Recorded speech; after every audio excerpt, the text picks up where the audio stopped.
El hombre sin cabeza, de Ricardo Mariño. El hombre, el escritor, solía trabajar hasta muy avanzada la noche. Inmerso en el clima inquietante de sus propias fantasías, escribía cuentos de terror.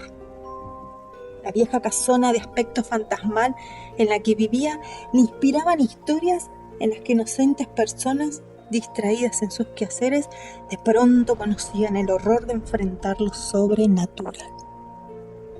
Los cuentos de terror suelen tener dos protagonistas, uno que es víctima y testigo, y otro que encarna el mal. El malo puede ser un muerto que regresa a la vida, un fantasma capaz de apoderarse de la mente de un pobre mortal, alguna criatura de otro mundo que trata de ocupar un cuerpo que no es el suyo, un hechicero con poderes diabólicos. Un escritor, sentado en su sillón, frente a una computadora a medianoche, en un enorme caserón que solo él habita, se parece bastante a las indefensas personas que de pronto se ven envueltas en esas situaciones de horror. Absorto en su trabajo, de espaldas a la gran sala de techos altos, con muebles sombríos y una lúgubre iluminación, bien podría resultar él también una de las víctimas que no advierten que su atacante sino hasta un segundo antes de la fatalidad. El cuento que aquella noche intentaba crear Louis Lotman, que así se llamaba el escritor, trataba sobre un muerto que al cumplirse 100 años de su fallecimiento, regresaba a la antigua casa donde había vivido, o mejor dicho, donde lo habían asesinado. El muerto regresaba con un cometido, vengarse de quien lo había matado. ¿Cómo podía vengarse de quien también estaba muerto? El muerto del cuento se iba a vengar de un descendiente de su asesino. Para dotar al cuento de detalles realistas, el escritor se le ocurrió describir su propia casa. Tomó un cuaderno, apagó las luces y recorrió el caserón llevando unas velas encendidas. Quería experimentar las impresiones del personaje víctima, ver con sus propios ojos, percibir e inquietarse como él. Los detalles precisos dan a los cuentos ciertos efectos de verosimilitud. Una historia increíble puede parecer verdad debido a la lógica atinada de los eslabones con que se va armando y a los vívidos detalles que crean el escenario en el que ocurre. La casa del escritor era un antiquísimo caserón heredado de un tío, hermano de su padre, muerto de un modo macabro hacía muchos años. Los parientes más viejos no se ponían de acuerdo en cómo había ocurrido el crimen, pero coincidían en un detalle. El cuerpo había sido encontrado en el sótano sin la cabeza. De chico, el escritor había escuchado esa historia decenas de veces. Muchas noches de su infancia las había pasado despierto, aterrorizado, atento a los insignificantes ruidos de la casa. Sin duda, esa remota impresión influyó en el oficio que Lotman terminó adoptando de adulto. Proyectada por la luz de las velas, la sombra de Lotman reflejaba en las altas paredes y parecía un monstruo que se movía al lento compás de una danza fantasmal. Cuando Lotman se acercaba a las velas, su sombra se agrandaba ocupando la pared y el techo. Cuando se alejaba unos centímetros, su silueta se proyectaba en la pared sin la cabeza. Ese detalle lo sobrecogió. ¿Cómo podía aparecer su sombra sin la cabeza? Tardó un instante en darse cuenta de que solo se trataba de un efecto de la proyección de la sombra. Su cuerpo aparecía en la pared y la cabeza en el techo. Pero la primera impresión era la de un cuerpo sin cabeza. Anotó en su cuaderno ese incidente que le pareció interesante. El protagonista camina alumbrándose con velas y como algo premonitorio observa en su sombra que le falta al cabeza. El personaje no se asusta, es solo un hecho curioso.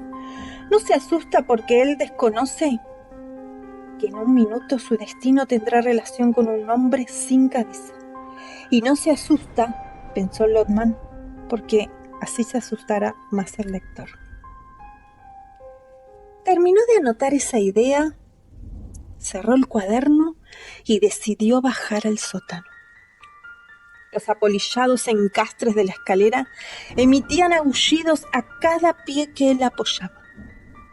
En un año de vivir allí solo, una vez se había asomado al sótano y no había permanecido en él más de 2 minutos debido al sofocante olor a humedad. Las telas de araña, la cantidad de objetos uniformados por una capa de polvo y la desagradable sensación de encierro que le provocaba el conjunto. 100 veces se había dicho: tengo que bajar al sótano a poner orden. Pero jamás lo hacía.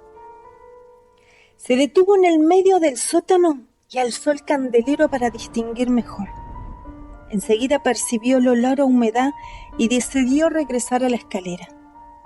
Al girar, pateó involuntariamente el pie de un maniquí y en su afán de tomarlo antes de que cayera, derribó una pila de cajones que le cerraron el paso hacia la escalera.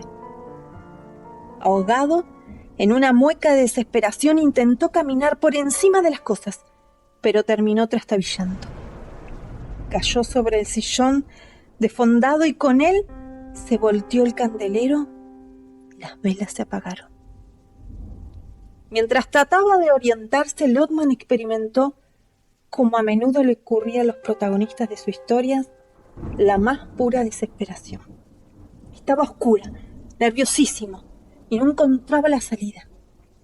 Sacudió las manos con violencia tratando de apartar telas de arañas, pero éstas quedaban adheridas a sus manos y a su cara. Terminó gritando, pero el eco de su propio grito tuvo el efecto de asustarlo aún más.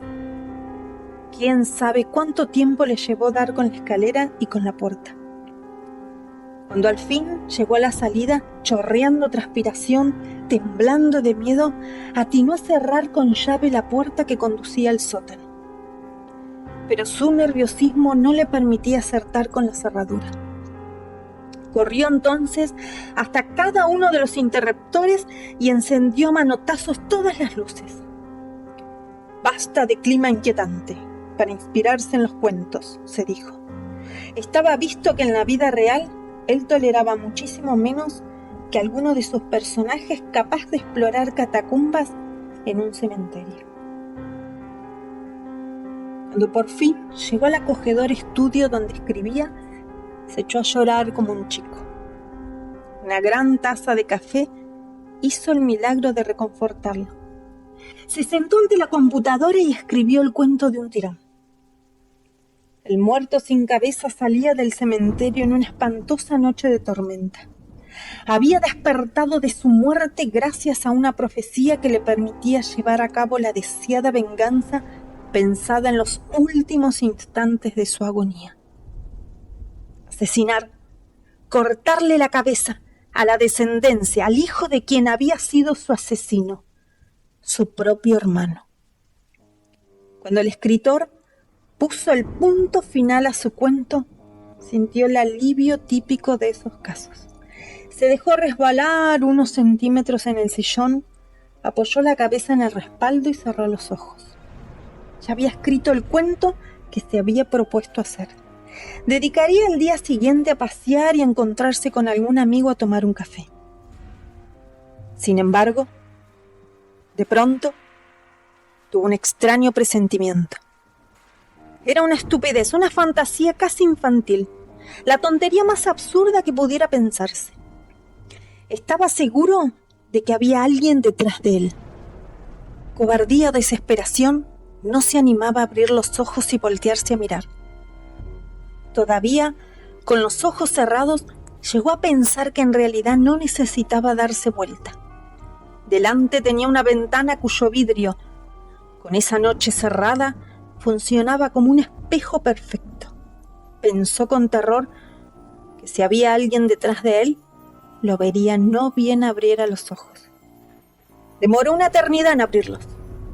Cuando lo hizo, en cierta forma vio lo que esperaba, aunque hubo un instante durante el cual se dijo que no podía ser cierto. Pero era indiscutible. Eso que estaba reflejado en el vidrio de la ventana, lo que estaba detrás de él, era un hombre sin cabeza. Y lo que tenía en la mano era un largo y filoso cuchillo.